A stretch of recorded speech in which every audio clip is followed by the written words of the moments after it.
Welcome everyone to Meditation Mount and to this month's live broadcast of View from the Mount. We will be exploring the theme, what it means to face the shadow in the full light of day. So let's begin as we normally do by gathering our forces, connecting our hearts and weaving together a loving matrix that will function as the group chalice. And this group chalice will receive and then distribute the gifts from our group inquiry.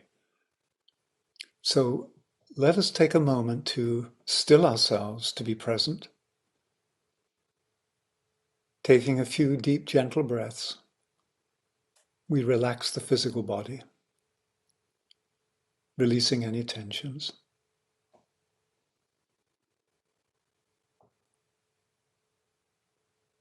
We do likewise with our emotional body, letting go of any feelings that may be agitating us or swirling.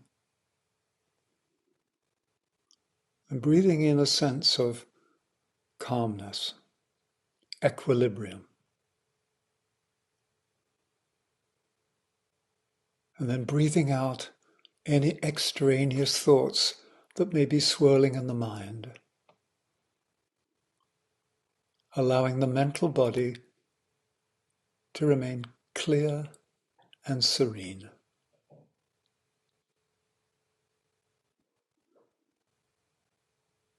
And then we bring our attention to the center of our heart. And inside the heart, we sense the eternal flame of life burning. The same flame that burns in each one of us. This is the fire of love. And then let us connect hearts across distance, all those on this call together, heart to heart. Both visualizing and sensing lines of lighted love connecting all our hearts to form this matrix, this communion of hearts.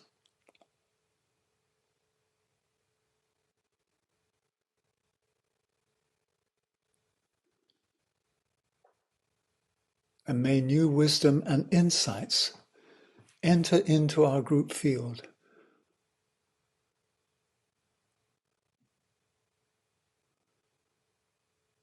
Thank you. So we're going to be addressing a pretty tough question about how do we face the shadow? How do we face the dark parts of ourselves, not just individually, but collectively? Because that's what's happening in the world right now. So this is not some sort of theoretical exploration. This is what's happening now. How do we understand the causes behind what we see on the outside? And how do we show up as a force for good, as someone who can bring light into the darkness? So that's what we'll be exploring, and we'll be doing it through presenting certain concepts, reflecting on certain images, asking ourselves certain questions, meditating. We'll use some of the texts from the Ageless Wisdom teachings, particularly those drawn from the Alice Bailey writings, from the Master DK, the Tibetan, because that's the lineage that we belong to here at Meditation Mount. We don't treat it as the Bible, but as a source of inspiration. And we call it the Ageless Wisdom teaching, not the ancient wisdom, but the ageless, because it is timeless. This is ageless wisdom, and each era, each epoch has its way of collecting together that wisdom and packaging it and presenting it in a certain form. And in the last 100 years or more, we've had the Theosophical Society presenting all the wisdom coming through, Blavatsky. So once again, this is a presentation of something that's timeless. So let's start by just looking at what's happening in the world. I believe it's glaringly obvious to all of us that humanity is undergoing a major spiritual test. All you have to do is look around, because the challenges and difficulties facing us around the world tell us exactly that.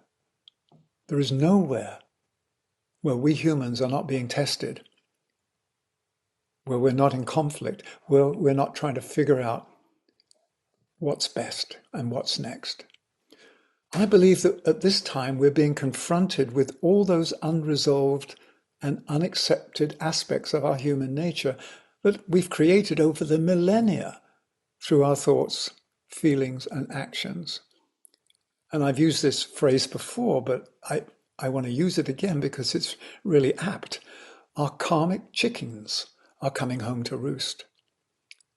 You reap what you sow.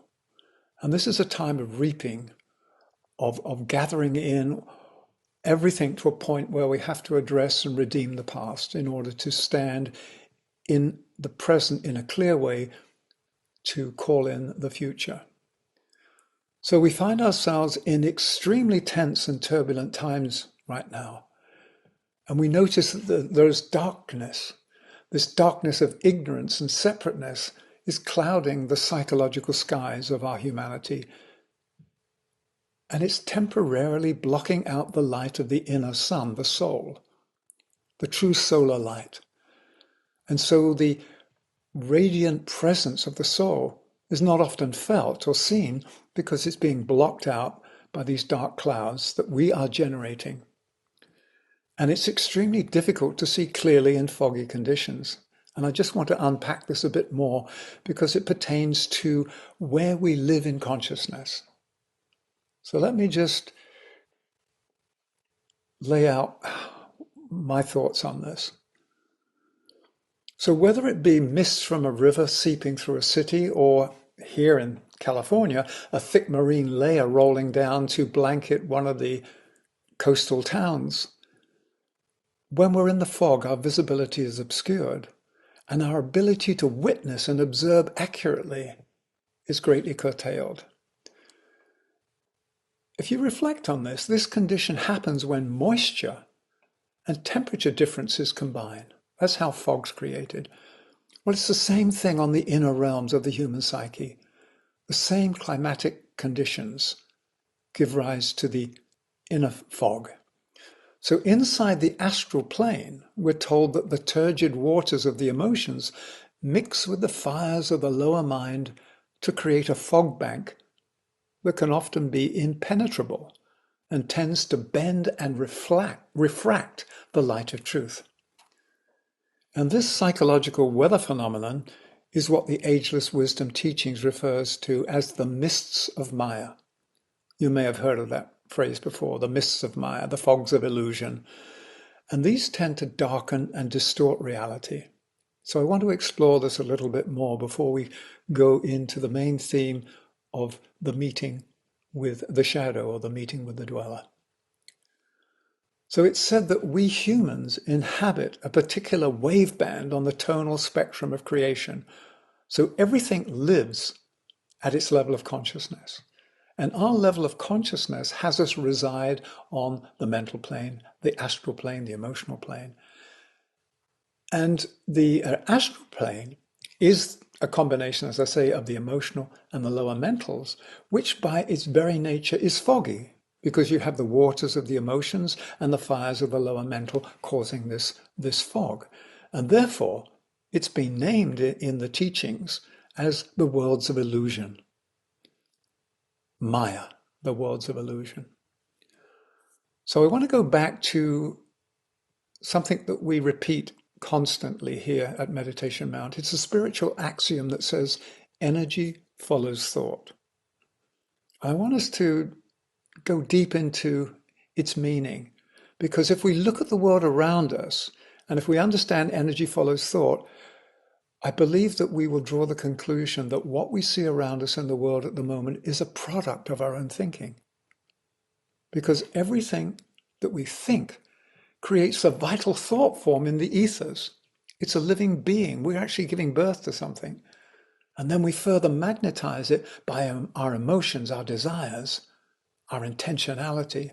And then it reaches a point of precipitation and it shows up. It may not show up in physical form, but it will show up as a psychic reality, which affects the weather on the inner planes.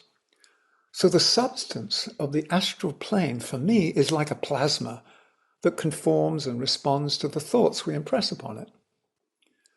And when we do that with our emotions and thoughts from our lower mind, it becomes this shifting kaleidoscope of images, and we live inside this. And yet it's not the real world, quote unquote. It's the world we've created, but it feels real to us because it resembles and corresponds to our own inner feelings. So living inside the world of illusion is like living inside a vast reinforcing loop of unseen causes. And then it's in this murky landscape that we first encounter the shadow aspects of life, the shadow aspects of ourselves, and where we eventually meet for the first time the dweller on the threshold, face to face. So let's go a little bit into what this is, the dweller. And once again, I need to put out my normal disclaimer. Don't believe a word I say unless it resonates in your heart or if you're willing to test it out as a hypothesis. I'm simply presenting what I've arrived at as my level of understanding, which of course will change and hopefully grow. But I just want to present so it can stimulate the field and have new insights enter into all of us, my understanding of what it means now. So the dweller on the threshold is always present, but it only swings into activity when we intentionally step onto the path of discipleship. And I want to read you a quote from the Tibetan, the Master DK. And this is what it says.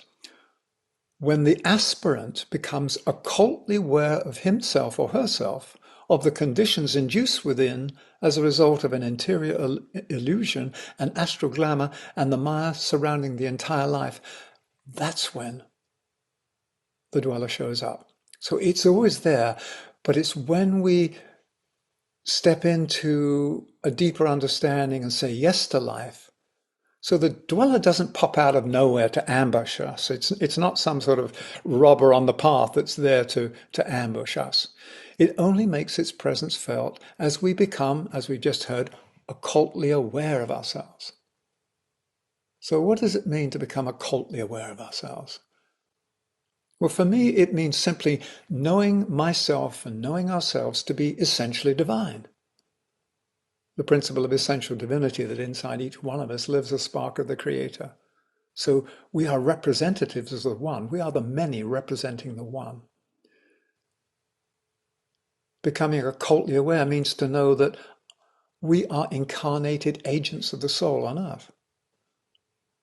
It means knowing our task in life is not merely survival, but we're here to build an incarnated instrument of service that can both register and respond to the compelling call of the soul. And when we start doing that, it releases some of the light of the soul into our personal lives, into our daily life. And when we do that, it sort of triggers a response because we then become magnetic and it gets the attention of the dweller who says, oh, okay, there's a little bit of light there. Now we're ready to meet. So you could say that the dweller on the threshold is a living presence. It's actually a living being because it's been given life by us through everything that we've imbued it with thoughts, feelings. We actually provide it with life energy. We bring it to life. And when we work with thoughts and feelings, we're actually drawing upon elemental substance and matter to clothe what we want to bring forth. So in this respect, the dweller on the threshold is an elemental embodiment. It's an outpicturing of all that still remains to be redeemed inside of us. And these elemental presences can be very powerful and actually very shocking to the system when we confront them for the first time. And I know that I had this sense of when you first meet it, you go, my God, I'm under attack. Somebody's trying to kill me. Who is this monster? Go away. Get thee hence, Satan, kind of thing. But when we're talking about the dweller, in this case, the darkness I see in front of me is in fact a vivid representation of my own unknowing. It's the black light of my own ignorance, and it temporarily bars the way. So remember, energy follows thought. It's very difficult sometimes to remember that we've created the world around us, which is why this world that we live in on the astral plane is called the world of illusion, because it's built not out of the true pure soul light at the moment, because it's not transmitting clearly. It's built out of all our thoughts and feelings. Nothing wrong with that. It just creates a world unto itself. So I'd like to remind myself and remind us that for me, the shadow is not a laundry list of all the things to be done in order to pass through the passage, to pass the test. It's not a list. It's an actual energetic embodiment of all that has to be faced. Because initiation and the passing through the threshold to a new state of consciousness is not a written test. It is an actual in the flesh test of our spiritual readiness and capacity to serve, which is why we're incarnated. We don't just take a written test somewhere in the ethers. This is where we come down to take the real test, to bring it down to earth. And I'd like to quote the Tibetan again from the Alice Bailey writings. The dweller on the threshold does not emerge out of the fog of illusion and glamour until the disciple is nearing the gates of life. Only when he can catch dim glimpses of the portal of initiation, an occasional flash of light from the angel of the presence who stands waiting beside the door, can he come to grips with the principle of duality, which is embodied for him in the dweller and the angel. And we'll go more into looking at these two beings in a moment. I just want to complete this quote from the Tibetan. As yet, my words embody for you symbolically a future condition and event. The day will surely come, however, when you will stand in full awareness between these two symbols of the pairs of opposites, with the angel on the right and the dweller on the left.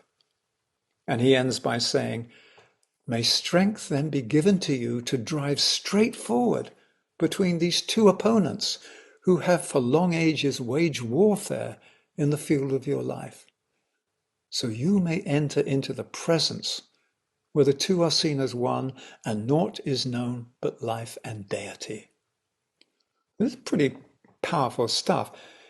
So he's saying that at some point, our demons and our better angels have to come together. We have to dance, we have to merge, and we have to come to a point of higher synthesis, how to resolve the duality. And when we come to that point of higher synthesis, we have the key to open the door. I find this an incredibly powerful vision that we're being asked to ponder as we travel this path together. So, as we just heard from the quote from Master DK, only when we approach the gates of life are we ready to confront that which stands in our way. Because we weren't ready before. We didn't have the light to even see dimly. The light shineth in the darkness, and the darkness comprehended it not. But when we've said yes to life and have generated some degree of soul light that starts to come through into our daily life, that light allows us to see that which was invisible before. So the threshold to this new state of awareness is actually protected and guarded. And upon reaching its entrance, we are brought face to face with these two beings, the angel of the presence and the dweller on the threshold. So let me give you my very brief sort of description of what these two are. And it's a very generalized, it may not be totally accurate, but this is how I hold them. The angel and the dweller stand as the twin pillars of the portal. They represent the state of duality, a field of tension through which we have to pass onto the upper path. So if you think of the spiritual motto of the sun sign Libra that we've just come through, it says we have to choose the way that leads between the two great lines of force, the two divine opposites. And as we choose the way that leads between the two great lines of force, we reach a point of synthetic union, the higher point, and that's where we start to tread the upper way. So in order to enter and cross the threshold, we have to choose the higher path in order to overcome duality. And the ancient texts, as we're hearing, indicate that what we discover when we go through the gates of life is the presence of deity. And in the teachings, it's simply called the presence. So what stands guarding the threshold is the dweller and the angel of the presence. So the dweller represents the sum total of everything that has to be redeemed and uplifted. And the angel, for me, is the accumulation of all the petals of my soul that have been opened. So the angel of the presence is a representation of the presence. It's not the presence itself. It's only when we cross the threshold by resolving the duality of the dweller and the angel that we can actually stand in a deeper reality, which is the living presence of a more refined fire, the presence of deity. Now, this, of course, we don't really know what it is until we've lived it. I know many of us have had brief glimpses of this. So let's just look again at this journey. So at this stage on the path, the dweller is exceedingly potent. As we said before, it's an elemental being because it embodies all the psychic and mental forces which down the ages have been unfolded in humanity and nurtured. So it can be looked upon as the potency of the threefold material form prior to its conscious cooperation and dedication to the life of the soul. So the dweller really is the accumulation of all past activities. It has an elemental presence and it's waiting to be co-opted and invited to step into a higher form of itself. I see the dweller on the threshold as the last stand of the separated and isolated personality before it fuses with the soul. So I'd like to read one more quote from the Tibetan, and then just to make the digestive process a little easier, I want to show some images that sort of address the themes that we've just covered. And I'll go at a pace where we can breathe this in. So this is what the Tibetan says. Each life sees some progress made, some personality defects straightened out, and some real advance effected. But the unconquered residue and the ancient liabilities are numerous and excessively potent. And when the soul contact is adequately established, there eventuates a life, an incarnation, wherein the highly developed and powerful personality becomes in itself the dweller on the threshold. So now we're beginning to understand the dweller on the threshold is not something out there. It's not some mean spirit blocking us. What we're doing now when we meet the dweller is coming face to face with ourselves for the first time in a new light. So as I say, what I'd like to do is to use some images, and those of you who've been on these broadcasts before know that the images that I will be using are taken from a series that I created back in 1975 at the Findhorn community in northern Scotland. And they formed the basis of a 3-month course on esoteric philosophy. And they're not technical, they're cartoon-like. So let me share them because they take us through the stages of what we've just covered. So this is the individual shadow. This is my depiction of it. There's a knock on the door and you open the door. My God, who are you? And the shadow says, I'm the unloved and unaccepted parts of you. Let me in. I'm cold and lonely out here. But our first response to that is, my God, this is the boogeyman. This is something evil trying to get into me. Now, there may be nefarious forces in the world that don't have our best interests at heart, but when we're talking about the dweller and the shadow, it is actually an outpicturing of all the unredeemed aspects of ourselves. That's how I'm holding it. So this is what the individual shadow may look like. And actually, I got this inspiration by seeing a cartoon where there was this big monster knocking on the door, and the door was opened, and the person said exactly this: "My God, who are you?" And the monster said, "I am the 300 pounds of meat that your family ate last year." I mean, I just thought that was very funny. Not that it's good or bad to eat meat or not eat meat. It was an inspiration of whatever we do, we have to come to terms with the consequences of our actions. And this is what the shadow is.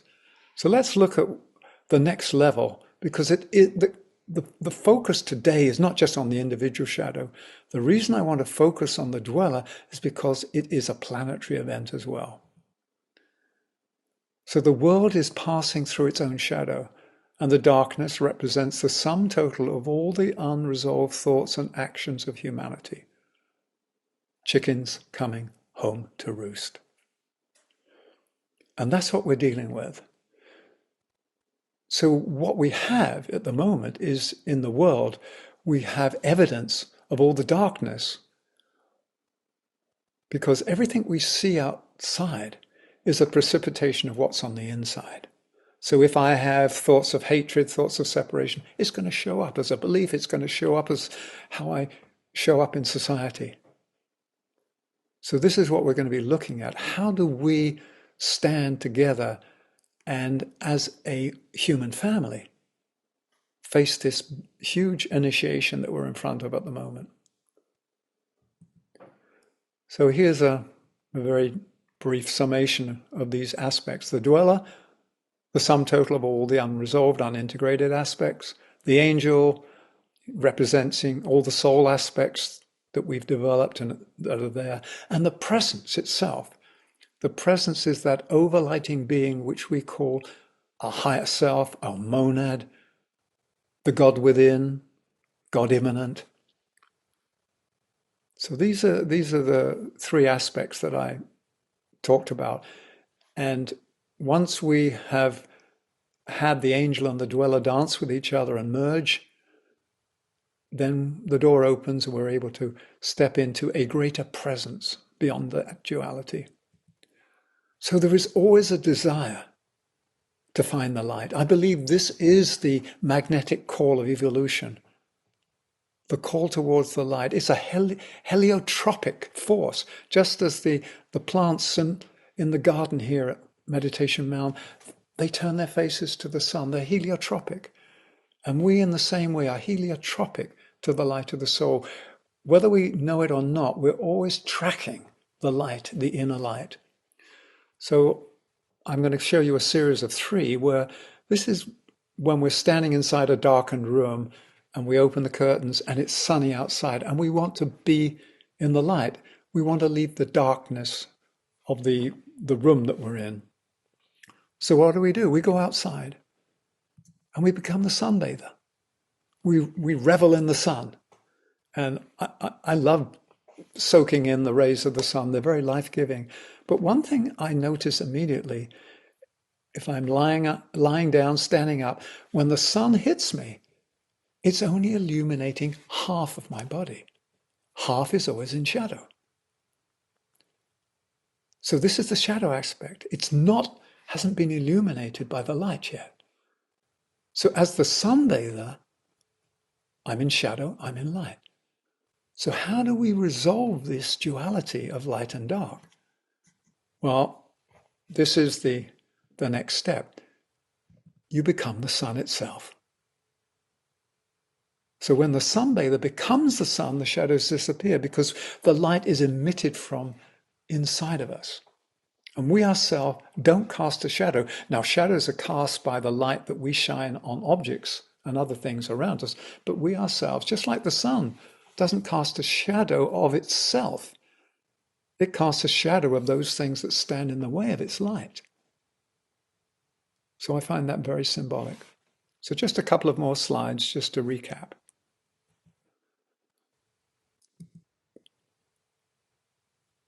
When we look around the world, we often say, my God, where did all this garbage come from? How do we end up with such a polluted planet? And what we said with Energy Follows Thought is that the roots of pollution are within. The roots of creation are within. Everything begins on the inside. and is an outworking in time, space, and substance. And then finally, what we need to really redeem the darkness, to clean up the environment, the inner psychic environment, the outer physical environment, is a critical mass of consciousness. And when we come together as hearts across distance, as we're doing today, when we form this lighted network, we are allowing a new instrument through which the light of the soul of humanity can enter Earth. It can enter into our daily lives. So our choices now are inspired. They're enlightened. So, I mean, these are very simplistic images, but I wanted to show them now just as a way of helping to digest, because what we're talking about is very basic. It is fundamental. We are talking about how do we face what we've created. So I'd like us just to stop now and reflect. And we do this in a light-hearted way or heart-lighted way. So when you reflect on your own life, and I'd like you to do this reflection without blame or judgment of self, what shadow aspects do you see that you can say, these are mine to work on? What can I acknowledge and accept and take responsibility for right now? What's the one thing that when I look inside of myself, if this pattern were resolved, I would feel more liberated, more light would flow into my life, things would ease up a little. We're not going to do some deep process work now, but the stages are acknowledge, accept, and act. We take responsibility, we do something. So let's just at least take a few moments to say, when I look inside myself, not in any judgmental way, but what is crying out for light inside of me? What is crying out for release? So just go inside for a moment and just see what presents itself.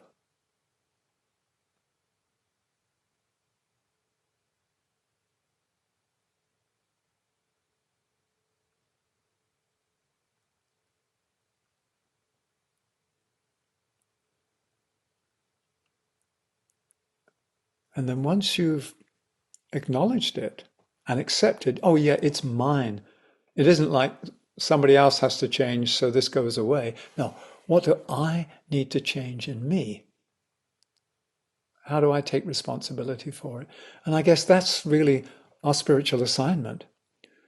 The process of redemption and healing and cleansing starts with us, purification.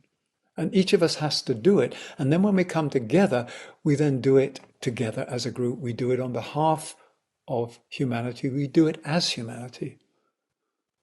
So I would say at the moment, the urgent call that I'm hearing is for the light of the soul to be released into the world so it may dispel the enshrouding darkness.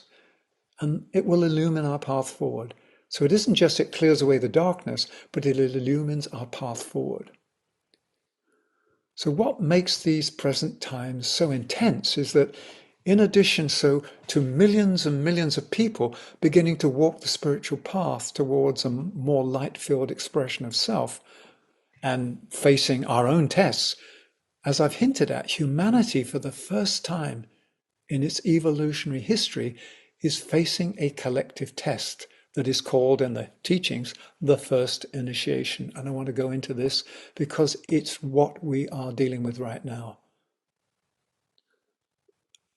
There is a wonderful book written by Alice Bailey who brought the teachings of the Tibetans into the world. This is the book she wrote herself. It was called From Bethlehem to Calvary. It actually goes through the different initiations and shows how each initiation is a liberation from something and an entry into a greater state of freedom, the freedom to express and the freedom to serve. And the first initiation has to do with the physical plane. And the phrase from the Bible that we may have heard is that man cannot live by bread alone. And actually, Bethlehem means the house of bread. So without getting into too much technicalities, what we're facing now with the first initiation as humanity is, can we detach ourselves from this addiction to matter? It doesn't mean that we shouldn't use matter. Remember, the Buddha said non-attachment is the key to all of this. He didn't say don't have things, don't have feelings, don't have thoughts. It's the non-attachment to matter, the non-attachment to objects, the non-attachment to emotions, the non-attachment to thoughts. So I believe that at the moment we are facing an incredibly daunting test. The question is, are we able to rise in consciousness and find nourishment from a higher source of food? Are we able to dissolve our dependency on material things? And going back to this Buddhist-inspired practice of non-attachment, are we able to finally break the chains that the Buddhists say bind us to the wheel of rebirth? And for me, the biggest shift happens when we make the shift where the locus of living moves from egocentric, all about me, to ecocentric, which means all about the totality. And when we shift that orientation, when we're not self-serving, but instead serve the good of the whole, then the energy shifts. So I believe that facing the first initiation is a move from selfishness, from self-serving, to serving the good of the whole. That's how I'm holding it, very simply. I believe the secret of achieving the first initiation lies not just in understanding mentally all these things, but it lies in the opening of the heart, so that loving kindness and compassion can flow and circulate freely, because love and kindness are the lifeblood and they create the health and well-being of humanity. So the heart has to be opened. Unless the heart is opened, love cannot flow.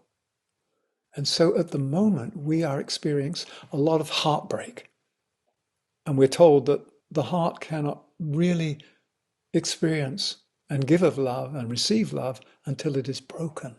I know many of us know that from a very personal level. We've had our hearts broken over the years and still do. And now we're having our hearts broken collectively when we see all the pain and the suffering and the warfare. It's a heartbreak. And what response does it call forth? Hopefully it calls forth compassion. So let me just put forward the esoteric phrase that's associated with the attaining of the first initiation. And let me dispel any glamour around this word initiation. Initiation simply means a state where we have attained a greater capacity to carry out the will of the Creator, the plan of God, the will of God, whatever we want to call it. So initiation isn't something that's bestowed on us like some wonderful reward. It's a new level of our capacity to serve that's been achieved. So the secret of the first initiation for humanity is when the presence of a greater love is born in the cave of the human heart. In the ancient texts, it says that this presence of a greater love is called Christ consciousness, or the Christos presence, because the Christos presence is the full embodiment of the qualities of loving wisdom and divine will. And it's this that is the fire that burns at the heart of every human being. This is our essential nature. It's what we have in common, not just with each other, but what we have in common with creation. So this presence of a greater love is the potential contained inside our sovereign self. So we're facing this at the time. Now I want to shift now and talk about the sign of Scorpio. Right today, we are in the sun sign of Scorpio. Every year we go through this zodiacal wheel, And at the moment we're in Scorpio. But the reason for talking about Scorpio isn't just because we happen to be this month in Scorpio. It's because, as I'll explain in depth later, Scorpio rules the path of discipleship. Scorpio rules the evolutionary process of humanity itself. So Scorpio is where the testing occurs. And Scorpio, we know, is ruled by Mars, both esoterically and exoterically. So Mars is the energy that provides the fighting spirit by which the trials of Scorpio are faced. And by fighting, I don't mean warring and killing. I mean this courage, this intent to overcome. There's a difference between killing and overcoming. And this is what I want to explore. So Scorpio always provides us with the needed challenges to cleanse and shape us for a life of spiritual service. So let me say some things about this sun sign. So Scorpio is said to be that potent constellation which influences the turning point both in the life of humanity and in the individual. So Scorpio functions at this time in our collective evolutionary development as the sign that provides those points of crisis and those moments of reorientation that lead us ever closer to the vision of spiritual liberation. Unless we have points of crisis, nothing happens. A point of crisis where everything comes and converges together at one place, one time, the energy is focused. If you don't have a crisis, it's not called forth, it's just floating in the ethers. So the benefit of having a crisis is it brings it present.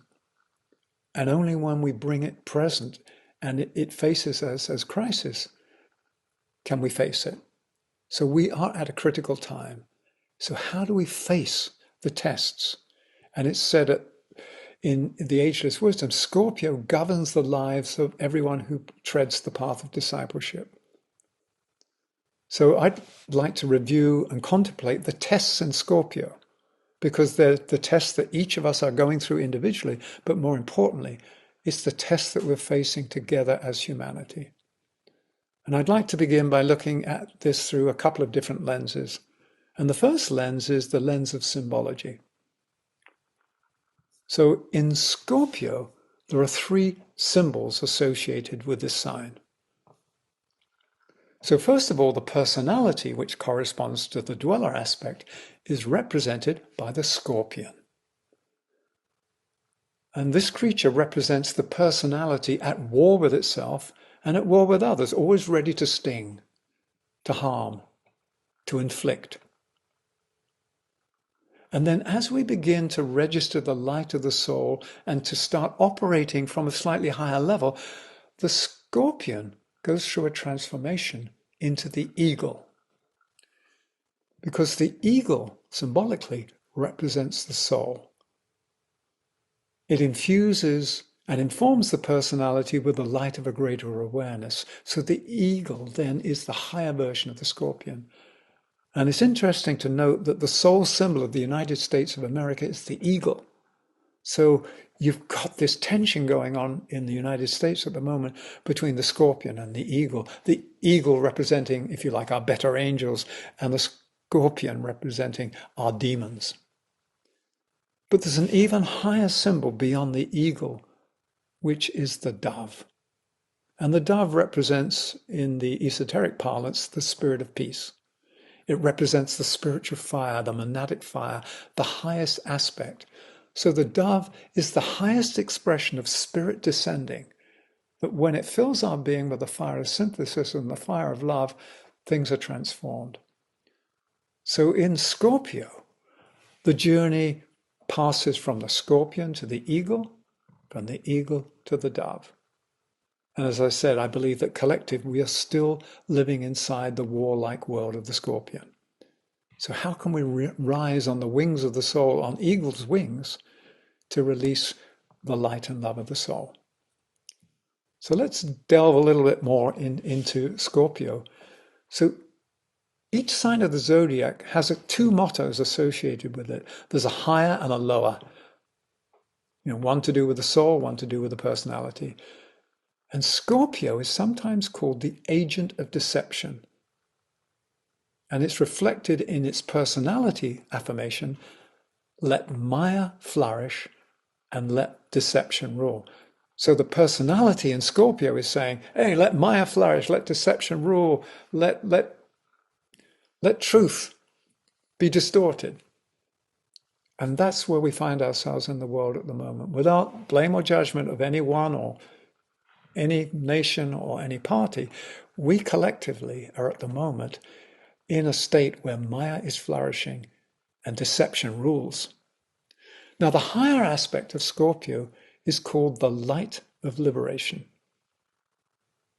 And this is reflected in its soul motto, warrior I am, and from the battle I emerge triumphant.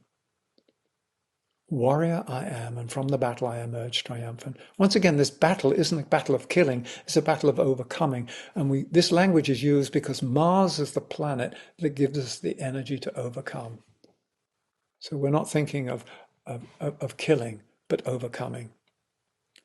So I would say the current state of the world is a clear manifestation of the immature aspect of Scorpio.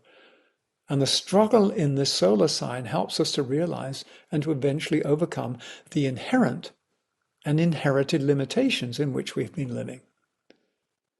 And then once we start to have a more light-filled life, we can establish right relations with the indwelling spiritual life, our own soul, and we can see each other as souls. And then we have a deeper understanding of our environment, the sacred ecosystem of Gaia. So this is where I want to really focus now, because this is the test I think we're in front of. Each sign of the zodiac is a test for the soul. And these are reflected in the 12 labors of Hercules. You may be familiar with the Greek mythology, the 12 labors of Hercules. Hercules actually represents the soul. And in this case, Hercules represents the soul of humanity. And the trials in Scorpio illustrate the great test that we as a human family are facing right now. So all the other tests are also valid, but Scorpio really corresponds to what we find ourselves inside of at the moment. So it's said in Scorpio, Hercules has to defeat the 9-headed Hydra. And this Hydra is also known as the serpent of desire. So why am I taking time today to emphasize this? Because Scorpio rules the path of discipleship and the path of humanity. So it's what we're in the middle of right now. This is the drama that's being played out, because Scorpio provides the test that allows us to achieve freedom from the prison of physical attachment, emotional control, and mental conditioning. So before we figure out how Hercules sets about his task of defeating or overcoming the Hydra, let's understand what these 9 heads of the Hydra represent. They represent the 3 planes, the physical, the emotional, and the mental. So there are 3 heads for each of these 3 planes. I want to name the tests associated with the physical plane: sex, physical comfort, money. The 3 heads and the 3 tests associated with the emotional plane: fear, hate, ambition. And the 3 tests represented by the 3 heads of the mental plane are pride, separateness, and cruelty. So let's go back.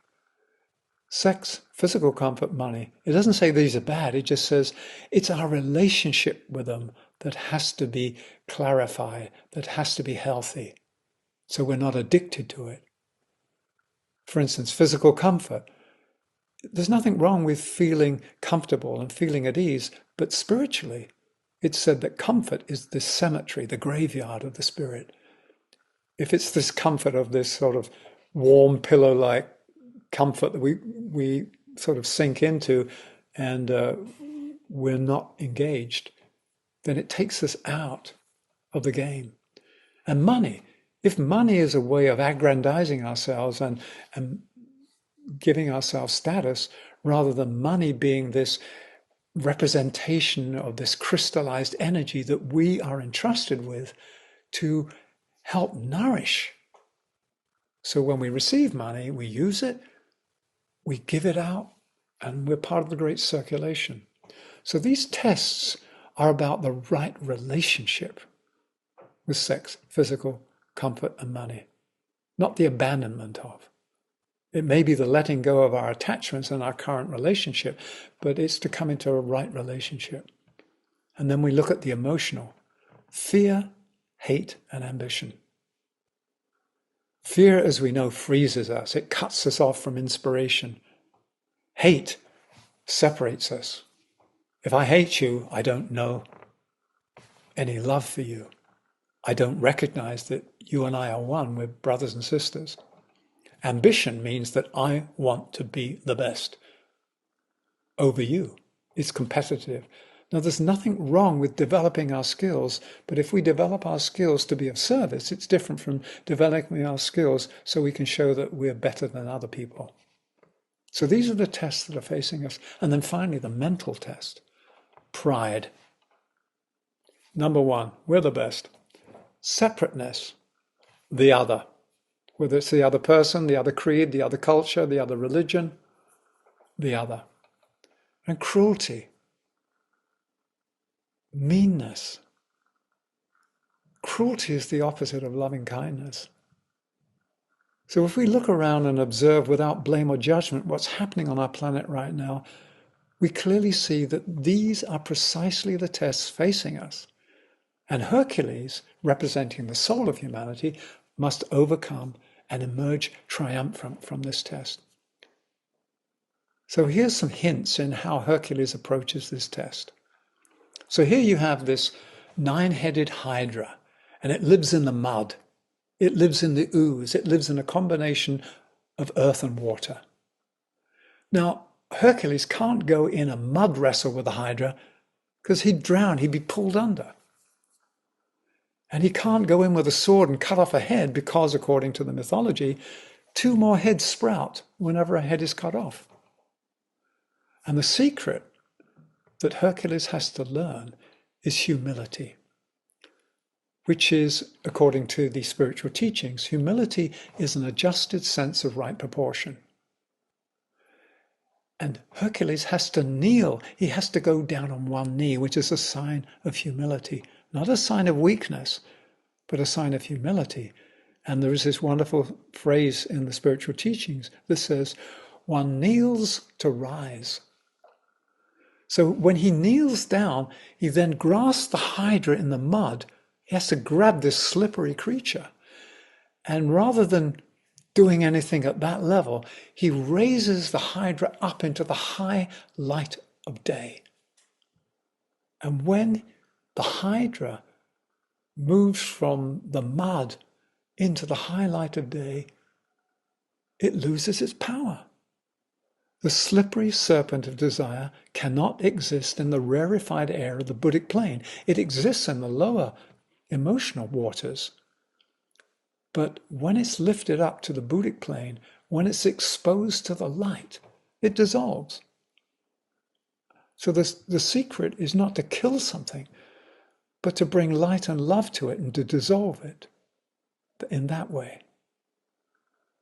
So I know that many of us have felt an intensification of the testing under Scorpio recently. I've had conversations with many friends and co-workers around the world. These last 2 years have been a doozy of a time, of a passage.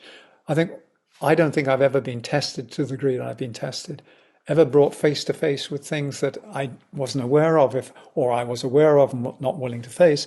But now we have to face them because the urgency of the time says we need your light. And you can only release that light when you've overcome your own darkness. So things that we thought we'd overcome, they're rearing their heads again to catch our attention and to elicit a response. So I call these aspects of the shadow that are presenting themselves to us at the moment the last vestiges of those patterns that are the most stubborn and difficult to liberate. I call them my holdouts. And I actually wrote a little sentence that said, my holdouts are the recalcitrant residue of deeply imprinted patterns of behavior and beliefs over time. So it's my way of saying, yep, my chickens have finally come home to roost, got to face them. The beauty is that Scorpio holds the light of liberation. And under this sign, a focus on desire and emotional responses only further deters from the light and embedding it further in the darkness. So if we keep digging ourselves down into the mud, that's where we're going to be. But Scorpio actually holds out this promise of the light of liberation. And I want to end this exploration of Scorpio because in the Ageless Wisdom teaching, they actually, what I call, give Scorpio, there's a warning label attached to the sign of Scorpio. And I want to read, once again, this is from the Master DK, the Tibetan. And he said, thus questions arise, will the world Hercules, humanity, elevate the hydra of passion and hate, of greed and aggression, and of selfishness and ambition up into the region of the soul, or will it carry the whole matter down onto the physical plane with the inevitable corollary of world disaster, world war, and death? Now, that's a very powerful statement. He's basically saying, are we going to rise to the occasion? Or are we going to bring the whole thing crashing down with us? So I take this in two ways: as a dire warning to be heeded if you carry on doing what you're doing now. It's going to go down the tubes. But it's also a profound question that we have to ask. How do we release the light that will overcome the darkness? So I believe that the solution lies in our hands, in each of us, and then collectively, to the degree that we consciously work on releasing the darkness and overcoming the dweller on the threshold individually and then collectively, then we will overcome the inherent and inherited faults that lead to establishing right relationships with our soul. So when I look at the world, you can look at it through a political lens, a social lens, a religious lens, whatever lens you look at it, there's a struggle, there is a tug of war, there is competition, there is warfare. So the global struggle in which we currently find ourselves, when I ask myself, why is it happening now? The reason is what we heard before.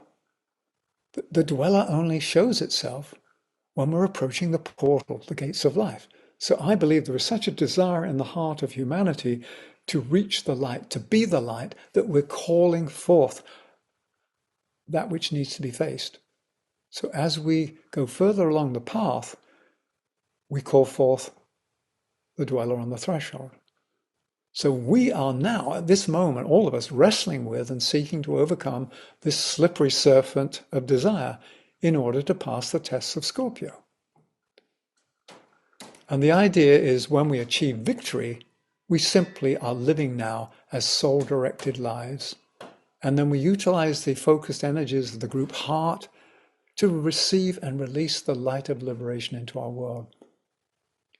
So to the degree that we can liberate ourselves, we can join together as a force for liberation. So let me just begin to wrap this up. There's a lot we've been through, and I'll have a time of digestion in a moment. So I believe our immediate task is to navigate to the next level of consciousness beyond the worlds of illusion.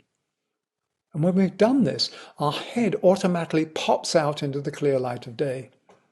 And then the soul shines like the sun. And then we stand steadfastly with our head above the clouds, and we're safely above the swirling emotional waters. And then from this enlightened vantage point of the soul, not only do we see the beauty of life, but we see the goodness and beauty in each other and all beings. So bathed in the light of the soul, we finally experience the unbounded joy of life. And then we know without a shadow of a doubt that separateness is an illusion. It's the great heresy. There is no other. So this is the evolutionary journey that awaits us. But we can only begin this journey from where we presently find ourselves.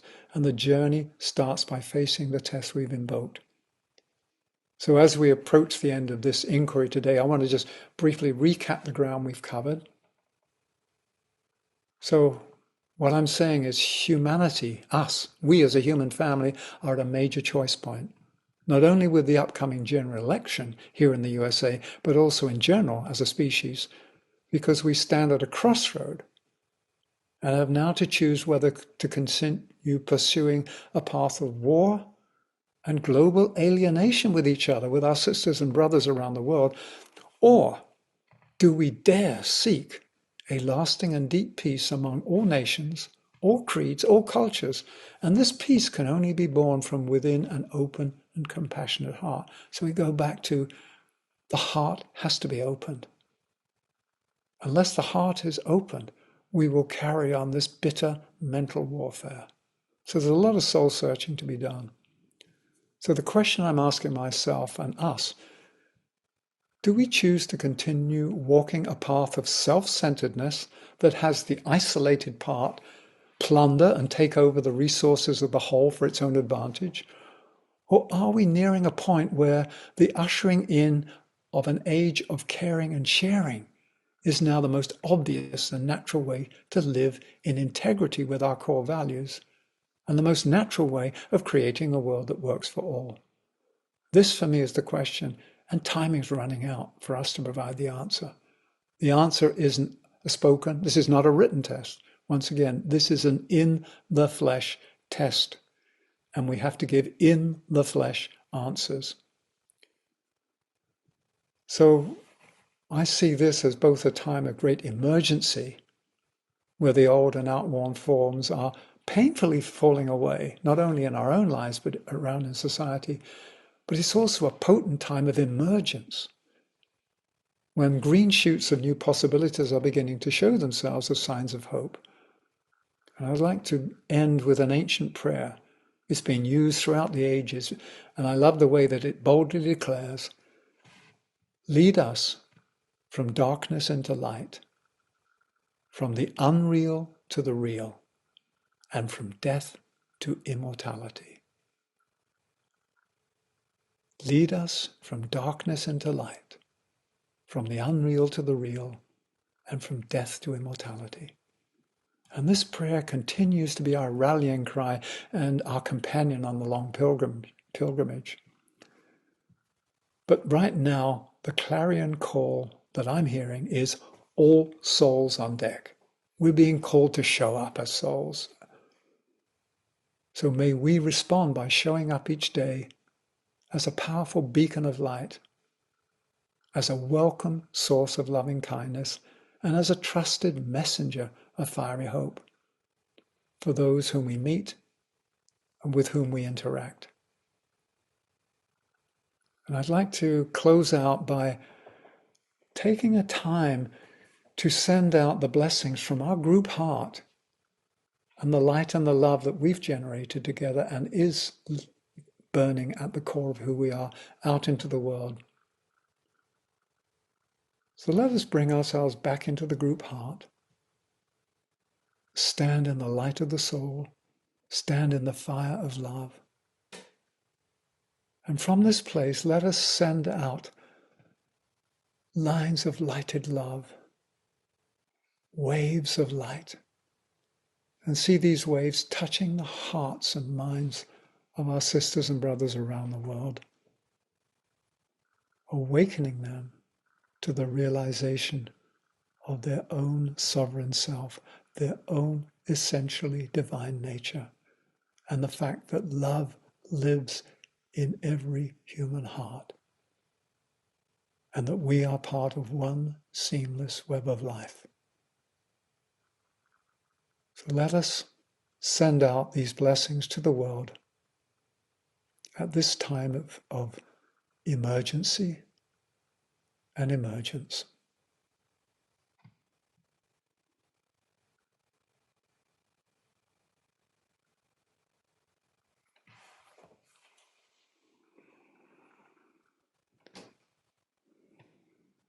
So thank you So may we stand together in the full light of day to welcome the angel and to face the dweller on the threshold, acknowledging, accepting, and embracing its lessons with love and gratitude, knowing that once we do that, we are liberated and have greater freedom to serve. So thank you for our time together, and thank you for bringing this needed soul light into the world, because it's only this light of the soul that will dispel and dissolve all the shadows. And it's only the soul light that will usher in the true solar age, the age of the soul. So thank you deeply from all of us at Meditation Mount. And we bid you good night. And we will see you next month. Thank you. Namaste. I salute the divinity in you.